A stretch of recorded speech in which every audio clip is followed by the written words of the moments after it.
One in Three is intended for mature audiences. Episodes contain explicit content and may be triggering as they often include violence and other varying forms of abuse such as emotional, psychological, sexual, and physical. In most cases, names have been changed to protect all involved. Please note, statements and opinions of guests do not necessarily reflect those of my own. Hi, warriors. Welcome to One in Three. I'm your host, Ingrid. Today, I'm happy to introduce for the third time Antoinette Foxworthy. She is the author of the book, No More. She explained in her first episode what led to her writing the book. In part 2, she read excerpts of No More. And in conclusion, today she discusses abusive behavior and what victims, survivors, and advocates can do in response to violent relationships. Here is Antoinette.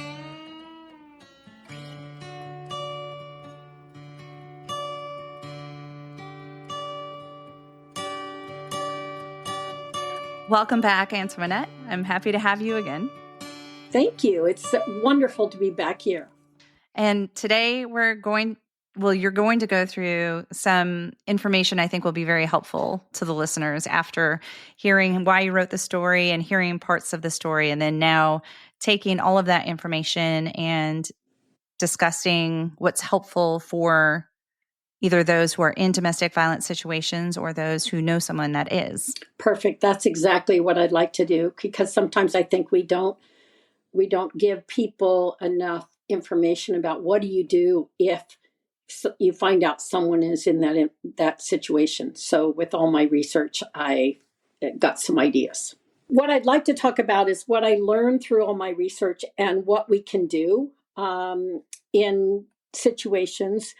And I wanted to focus on a couple things. The first thing is emotional and mental abuse, because I think we all know what physical abuse is, but sometimes it's a little bit harder to differentiate what mental or psychological abuse is. And then I'd also like to talk about what you can do if you suspect someone is in an abusive situation, or they've told you that they're in an abusive situation. So you remember I did a lot of research on domestic abuse when I wrote my book, No More. And when I thought I was going to go on a book promoting tour, it morphed into speaking engagements and lectures and talks about domestic violence. And that's where I got a lot of the information as well as my research. When I talk to women at the speaking engagements, I asked, how do they think they got involved with someone who was an abuser? And for the most part, I heard them tell me that they thought they were naive, which was very interesting, because aren't we all naive? If we don't learn about what are the triggers or what is domestic violence, we don't know. This particular woman went to an all-girls school. And then when she went to college, her first boyfriend was abusive, and she didn't know what to do. So I also, in my particular situation, my abuser was most abusive when he was drinking. And I didn't know that people changed their personalities or got rude or mean when they drank, because nothing in my skill set told me that would happen.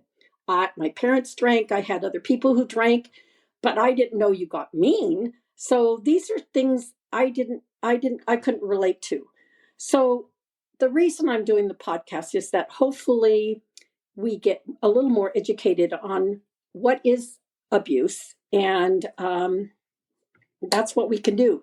There's a great quote from Maya Angelou, who wrote, "Do the best you can until you know better. Then when you know better, do better." So that's what I'm trying to do. Maybe help somebody know better. We're going to educate ourselves and others, particularly our children, on what abusive relationships look like. So let's talk about emotional and mental abuse. We all know what physical abuse is, but one caveat is that relationships aren't abusive, individuals are. And sometimes it's tricky to know whether your experiences or those of someone you love qualifies as abuse. So I'm going to talk about the definition of a toxic relationship and give you behavioral traits. So what is a toxic relationship? It's one that makes you feel unsupported, misunderstood, demeaned, or attacked. And a relationship is toxic when your well-being is threatened in some way, emotionally, psychologically, physically. Those are all symptoms. Those are all examples of abuse. There are specific behavioral traits that I have heard and that I've read about from abusers. Aggressive verbal communication, yelling and swearing, intimidation, all those are types of abusive behavior, as well as manipulative and controlling behavior, treating you like a child, trying to control you or your time. That's certainly an example of abusive behavior. Lack of empathy, blame shifting. Oh my gosh, did I get in the relationship? There was a lot of blame shifting. As an example, personal story, my abuser slapped me one time because I made rice instead of potatoes. And I should have known that I needed to make potatoes. It was wild. It didn't make any sense, but he blamed me for him slapping me because I should have known. And these are really extreme examples, but this is what happens. Sometimes abusive behavior is a roller coaster where they're really nice one day and then they're very mean the next. They might humiliate you in front of your friends, name calling, put you down. Abusers may just do the silent treatment, which is also a form of abuse. Then the one big thing I heard about that abusers do is they isolate you from others or your activities. I heard almost everybody said that that's what started to happen. And if they don't isolate you from your friends, oftentimes they put down your friends so that you think that your judgment is not good. So that's another form of abusive behavior. And just as a reminder, this doesn't happen on the first date or the second date or the third date. It's often a very, very gradual pattern. And when it becomes the whole pattern, that's when we have to really take a look at it and say, am I in an abusive relationship? I have some questions that you can ask yourself about your relationship to sort of figure out, try and understand, am I really in an abusive relationship? So, first one, is your partner jealous and possessive? Now, jealousy is probably pretty normal, but let me give you an example of abusive jealousy. True story, I'm in an elevator. I've been in elevators hundreds and hundreds of times. I'm with my abuser, and other people walk into the elevator. And then when we get to our floor, we get out, we get into our room, and my husband starts aggressively arguing with me, saying I was flirting with someone in the elevator. I didn't even know who was in the elevator, but in his mind, I was flirting with that. That's a really example of this possessiveness and something. It was awful. It was awful. So that's an example. Ask yourself, is he charming one minute and then abusive the next? Does he tell you what to wear, where to go, who you can see? Does he constantly put you down? Does he play mind games and then make you doubt your judgment?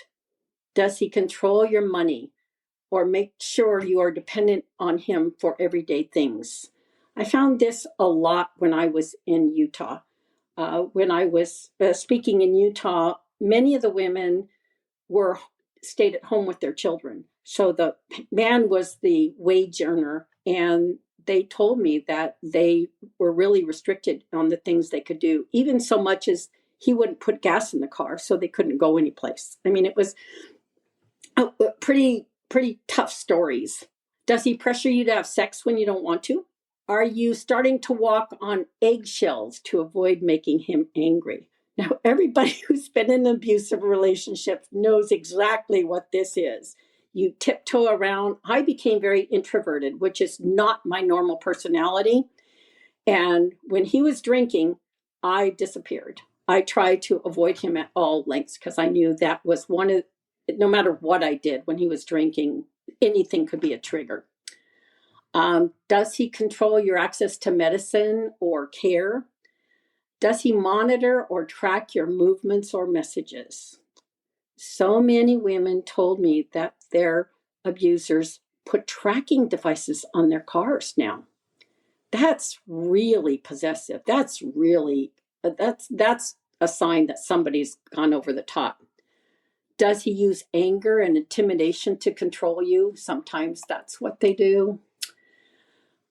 So just a quick summary of signs to look out for: aggressive verbal communication, yelling, swearing, threats, coercion, manipulative or controlling behavior, humiliation, name calling, insults, silent treatment or lack of empathy, and isolating you from others, and this emotional roller coaster. So these are things that you need to look out for when you are wondering whether your relationship is abusive mentally and psychologically. The other thing I learned about from a lot of therapy is that self-talk is monumentally important to you at this time, because somebody is trying to attack your ego or whittle down your ego. So it's really important that you're able to talk to yourself in a kind way. Some of the things you can say to yourself if you're in a toxic relationship are things like, I am not to blame for being battered or mistreated. I am not the cause of my partner's abusive behavior. I deserve to be treated with respect. I deserve to be happy and safe, and my children deserve to be happy and safe. And I am not alone, and there are people who can help me. So I think these are some things that you can say to yourself if you think that you're in an abusive relationship. So if you find out, or if you decide that you're in an abusive relationship, now what do? Right? There are a lot of programs that tell you what you can do, but just briefly, obviously, the first thing you can do is call the National Domestic Hotline, 1-800-799-7233. That is always an option. You can look for a woman's shelter in your area, and you can call your doctor. Your doctor can help you get through this. The domestic shelter can help you, from counseling to healthcare programs to a safe place. You need to make some sort of escape plan, whether you just do it in your mind, but start thinking about it, get ready to leave. Make and memorize emergency numbers so that you know them in your head. And also protect your privacy, because it's important. You might turn off your cell phone when you go someplace, because if that abuser is tracking you, they're going to be able to find out where you are. So though that is just a brief summary of some of the things you can do, but by far, I think to call an expert, to call the hotline, to call a counselor, to call a doctor, or seek out a friend who might be able to help you. That's mental and psychological abuse in a nutshell. Now, I wanted to talk about what you do if somebody confides in you that they are being abused, or you suspect that they might be being abused. I learned this from so many people. The first thing you can do is be a friend and listen to what they are telling you and believe them. You have to be a patient listener and support whatever they decide to do. So when I wrote No More, a counselor was one of the first women to read it and get back to me. And she said to me, you know that a woman leaves 7 times before they leave for good. I thought that was crazy. But then I went back to look at all the times I tried to leave, or thought I was going to leave, or planned to leave, and I didn't do it. So it is true. I did the research and they say that it's true. So you have to be a patient listener, even if the person decides to stay, because you need to support them. You need to remind your friend that they deserve to be respected. They they deserve honest communication. Help them see that abuse is never okay and it's never their fault. Keep the focus on your friend and not on the other person in the relationship. Search for resources. The other thing you can do is search for the resources in your own area so that you can give them to your friend or a counselor that you know. They may not be ready for that, and it's okay if they're not, but have it in your back pocket in case they finally say, I think I'm ready to do something. Continue to be their friend even when the relationship is over. So I think some women worry that they're going to lose friends because they didn't leave right away or whatever, but continue to be their friend and make sure if you're been confided in that you take care of yourself. And if you need help because someone has told you that they're being abused and you can't help them, whatever it is you need, let me tell you what not to do. If someone comes to you and tells you that they're being abused or you suspect, don't contact the other person in the relationship. Oh my gosh, because this abuser is abusing somebody that they love or care about. What are they going to do to you? What if they find out you know about it and you confront them? They may take their wrath out on you. So it's really important to not get involved in the middle of the relationship. Be anonymous as much as you can. And even if the abuser doesn't try to interfere, if they find out your name, they may try to alienate you from their wife or partner. So it's really important to stay anonymous. I also read a lot that you're not supposed to ask specifically if someone is being abused. When they're ready to tell you, they'll tell you. There's what things you can say that they might open up. But for the most part, and from my personal experience, I wasn't ready to tell anybody. And if someone had asked me, I would have downplayed it and not told them. The other really important thing is don't minimize their danger. Remember, a woman is 70 times more likely to be murdered in the first 2 weeks after leaving a domestic violent relationship than at any other time in the relationship. It is a dangerous time. It is a scary time. Don't minimize it. Don't slough it off. This is a really tough time. One of the things that I did is that I formed a circle of women in some of my groups, and I gave them each a blue card. And on this blue card was something you could say to someone who has either told you they're being abused or you thought they were being abused. So we had these cards, and I passed them out, and we went in a circle. And the first person in the circle would read the card to the next person. So this person is listening as if they just told you that they're being abused.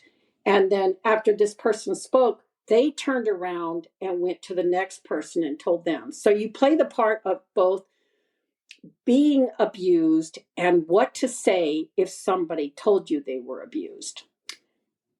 When I did this exercise, people were crying because they felt what it felt like to have those words said to you. So I'd like to read some of those cards because I think these cards were really, really impactful. Pretend I'm sitting there and you have just told me that you're being abused. I would say, I'm listening. I'm right here listening. I can't imagine how bad it must feel for someone you love to say or do those things to you. It must hurt more than I can imagine. You are not alone. There is help. Here's the number of the Family Advocacy 1-800-779-SAFE. No one has a right to lay a hand on you in anger. You didn't deserve this. Do you need me to hold onto some money, some keys, some phone numbers, or some clothes for you? Is something wrong? Can I help? I'm so sorry this has happened to you. How can I help? I'll sit right here while you make the call to the hotline. This is not your fault. Do you need me to drive you to someplace safe? You're going to be okay. All the terrible things he said about you stem from his insecurities, not yours. I hear you and I believe you. What example are you setting for your children? Please don't be afraid to ask for support. Support is available. Nothing you said or did gave him the right to do this to you. Nothing. Absolutely nothing. This is not your fault. Let's talk about you. What do you need? I'm here for you. I'm sitting right here, and I'll be with you. So these are the cards that I passed around, and it took a few minutes to go through this exercise, but not only were people in the circle crying, I saw tears in eyes of people listening to this. Maybe they were in this relationship. Maybe, I don't know where they were. They often didn't confide in me, but something I said resonated with them. So it was very impactful. So it gives you some ideas of what you can say to someone you think is being abused. One other thing that just came to mind, I'm a country music listener, and there are lyrics to a song that just resonated with me. It was written by Jelly Roll, Taylor Phillips, Ashley Gorley, and Casey Brown. It's from I Am Not Okay. And I would just like to read two of the stanzas from that particular song that just resonated with me. I don't know if he wrote the song because of depression or drugs or alcohol, but it certainly relates to people who are going through a really difficult time, whether it's abuse or not. But the lyrics say, I am not okay. I'm barely getting by. I'm losing track of days and losing sleep at night. I am not okay. I'm hanging on the rails. So if I say I'm fine, just know I've learned to hide it well. I know I can't be the only one who's holding on for dear life, but God knows I know when it's all said and done, I am not okay, but it's going to be all right. It's not okay, but it's going to be all right. It's going to be all right. I am a warrior. I am a survivor. And if you're listening to this, even if it's not okay now, it's going to be all right. Please call a friend or the advocacy line or make a plan to get out. Thank you. That was so beautifully said. I just wanted to go over a couple of things. One thing with those blue cards, I think it is so important to have somebody say, I hear you and I believe you. Oh, yes. Oh my gosh. And I have seen so many people where they will say, I told my family and they don't believe me, or I told this person and they don't believe me. So you think, like, if you think that you have a very healthy social circle and family life, you're like, I have all these people that I could go to. That person has somebody they can go to, but maybe they've tried and they're not believed. So I think that is so, so important to say to somebody. I love that you put that in there. I also wanted to talk about the isolation. There are tricky ways that they can isolate you. And it may not be, let's move away from everybody you know. Mm-hmm. It's not going to be as blunt as that. It could be something like, for instance, I made plans to go to a movie with my girlfriends. And we had planned this for a long time. It was just one night for a movie. And my abuser knew that. And the night it was supposed to happen, it was, oh, I didn't know you were going to do that. I really was hoping we could just have a night together with just us. And it was a sweet thing. So I was like, oh my gosh, yeah, you know what? I'll cancel those plans. Let's have a night with just us. But that happened over and over and over again. So, like what you were mentioning, it's that it continues to happen. It becomes more of a habit. Right. So it can be very tricky, and it is gradual. I always try to stress that, and I'm glad you mentioned it too. One other thing when you're talking about as someone who's been confided in, that you want to be there for that person. I love that you said to also take care of yourself, because I think that's a huge load to put on somebody that, hey, I'm being abused and I'm not ready to leave, or I left, I went back. I left, I went back. And this person is trying to be there and support you. And I think it's okay to set boundaries and say, listen, you're not ready to leave. I understand that. I am here for you, though, for when you're ready. I can't keep going through this with you over and over again. So I think that's okay to set those boundaries, but still make sure they know that you're there when they're ready. That's wonderful to hear you say that, because I heard so many people. The first thing I heard is that they told somebody, but they negated it or they didn't believe them. It is rare that somebody tells you that they're being abused when they're not. I'm sure there are occasions when it does happen, but it takes a lot to finally admit that you're being abused. So I think when you tell somebody to believe them, when someone tells you, please believe them, and then let them go through the process and be there for them. And like you said, they may not leave for a while, they may never leave. And you have to take care of yourself. If you know that this person is in an abusive relationship and you don't want to be around them, then don't.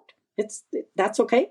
I think you hit so many important key points that for victims, survivors, and those who support the individuals that are in it. I think this was a fantastic episode. I really like how this third one just kind of ties everything all together. I think it's fantastic. Thank you so much for your kind words. And I hope that it's been helpful to whomever. I believe that this is going to prove to be very helpful for those. And I really appreciate you coming on 3 times. You've been fantastic. Thank you for your kind words. Thank you for what you're doing for the community. Believe it or not, I don't have any final thoughts for this episode other than I listened to the song Antoinette mentioned. As a reminder, I created a Spotify playlist of songs under the title 1 in 3 Podcast Playlist. It includes songs recommended by listeners or friends, along with some of my favorites. The range of songs cover every emotion you may encounter during or after an abusive relationship. I'm happy to say I have now added I Am Not Okay by Jelly Roll.